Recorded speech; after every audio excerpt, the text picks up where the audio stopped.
नमस्ते एंड अस्सलाम वालेकुम ऑल ऑफ यू। आज का मेरा जो टॉपिक है वो डेमेंशिया है, जिसमें हम डिस्कस करेंगे कि डेमेंशिया क्या है और किन पेशेंट को ज़्यादा होता है, किस एज में होता है और ओवरऑल ये साइकोलॉजिकल जो डिजीज होती है उनमें से है, तो हम उनको डिस्कस करने वाले हैं। ओवरऑल डेमेंशिया को और उसके जो भी सिम्टम्स होते हैं या फिर खास रिस्क फैक्टर क्या है उन सबको डिस्कस करेंगे अपने इस लेक्चर में। अगर उसके बाद हम बात करते हैं डेमेंशिया क्या है, तो डेमेंशिया में मोस्टली हम देखते हैं dementia is a chronic and progressive brain disorder. ये एक क्रोनिक और प्रोग्रेसिव ब्रेन डिसऑर्डर है। इसकी वजह से क्या होता है कि characterize by the memory loss, की वजह से मेमोरी जो होती है वो लॉस हो जाती है। उसके अलावा डिक्लाइन मीन्स के डिलाइंस हो जाती है बहुत ज़्यादा, और मेमोरी लॉस होती है। उसके अलावा इंटेलिजेंट जो एबिलिटीज़ होती है वो इफेक्ट करती है। उसकी वजह से जो डेली लाइफ फंक्शनिंग होते हैं वो रिड्यूस हो जाती है। तो ओवरऑल इसमें यही होता है कि जो आपकी कैपेबिलिटी होती है या फिर एबिलिटी होती है वो कम हो जाती है, मेमोरी पावर कम हो जाता है, मेमोरी लॉस हो जाती है। ठीक है, इसके काज क्या है कि अल्जाइमर डिजीज, अगर किसी को अल्जाइमर डिजीज हो रही है, पेशेंट को हो गई है, तो उसकी वजह से भी क्या है कि डेमेंशिया होता है। उसके अलावा वेस्कुलर डेमेंशिया और पार्किंसन जो डिजीज होती है जिसमें डोपामिन कम होता है, तो उसकी वजह से पार्किंसन डिजीज होती है। उसकी वजह से भी क्या है कि डिमेंशिया होने के चांसेस होते हैं। या फिर ब्रेन इंजरी, कोई ऐसी सीवियर ब्रेन इंजरी हुई है उसकी वजह से भी डिमेंशिया होता है। उसके अलावा कोई इन्फेक्शन, सेरिब्रल कोई भी इन्फेक्शन हो गया है, ठीक है, मेनिंजाइटिस या फिर कोई ऐसी सीवियर कंडीशन वाला कोई इन्फेक्शन हो गया है, तो उसमें क्या होगा कि उसमें भी एक वो इफेक्ट करता है या फिर काज करवाता है डेमेंशिया को।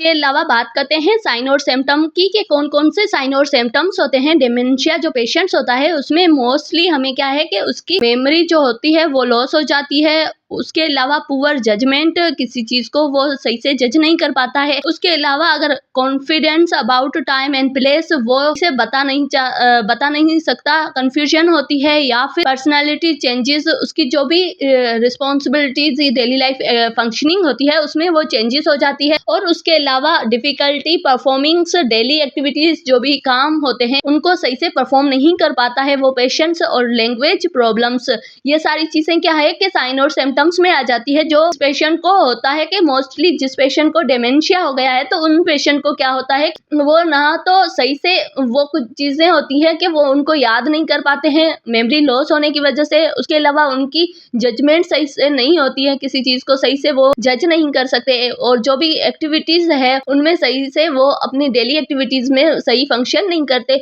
और उसके अलावा overall language difficulty, personality changes या फिर confusion about time and place, वो उनको पता नहीं होता कि हम कहाँ पे रह रहे हैं और इस टाइम में, तो ये सारी क्या है कि डिफिकल्टीज आ जाती है उस पेशेंट में। और उसके अलावा अगर बात करते हैं ट्रीटमेंट की, they are no complete cure, के इसके लिए कोई भी एक कंप्लीट ट्रीटमेंट नहीं है। जस्ट हम मेडिकेशन स्लो प्रोग्रेस के, उसके जो स्लो प्रोग्रेस के लिए हम कुछ मेडिकेशन देते हैं। बट अगर किसी की प्रोग्रेसिवली क्रोनिक किसी का ब्रेन डैमेज हो रहा है तो उसके लिए कोई ऐसी मेडिकेशन नहीं है जो हम दे सकें। ठीक है, डोमिपिजल और उसके अलावा रिवास्टाग्मिन हम ड्रग्स यूज करते हैं ओवरऑल एक कॉमन ट्रीटमेंट के लिए। उसके बाद बात करते हैं कि नर्सिंग मैनेजमेंट क्या होती है इस पेशेंट की जिसको क्या है कि डेमेंशिया हो गया है। तो सबसे पहले हम देखते हैं कि इंश्योर द पेशेंट सेफ्टी, कि पेशेंट सेफ है या नहीं है। क्योंकि क्या है कि इसमें उसकी मेमोरी लॉस हो जाती है तो वो कुछ ऐसी एक्टिविटीज कर सकता है या फिर वो डेली फंक्शनिंग एक्टिविटी नहीं कर सकता खुद से। तो उसके लिए क्या है कि हमें उसका सपोर्ट करना जरूरी होता है, क्योंकि अगर हम सपोर्ट नहीं करते हैं तो उसको कोई फॉल्स कोई इंजरी हो सकती है। इसलिए हम क्या है कि फर्स्ट में उसकी सेफ्टी देखते हैं, सेकंड में provide orientation, clock and calendar.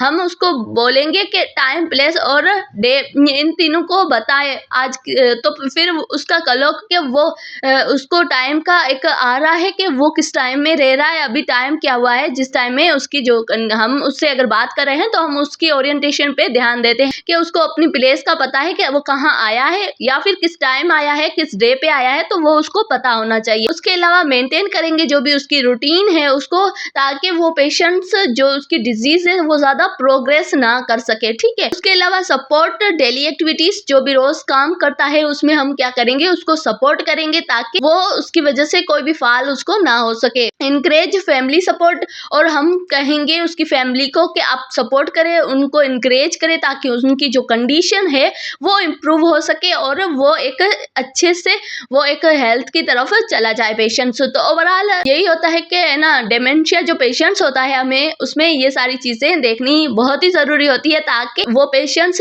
जल्दी से जल्दी एक हम कहते हैं कि वो हम उसको ट्रीट नहीं करते हैं, सपोर्टिंग जो केयर देते हैं, जिससे क्या है कि पेशेंट और ज्यादा सीवियर कंडीशन में नहीं जाता है। Thank you so much. आज का वीडियो इतना ही, मिलते हैं नए वीडियो के साथ। Take care.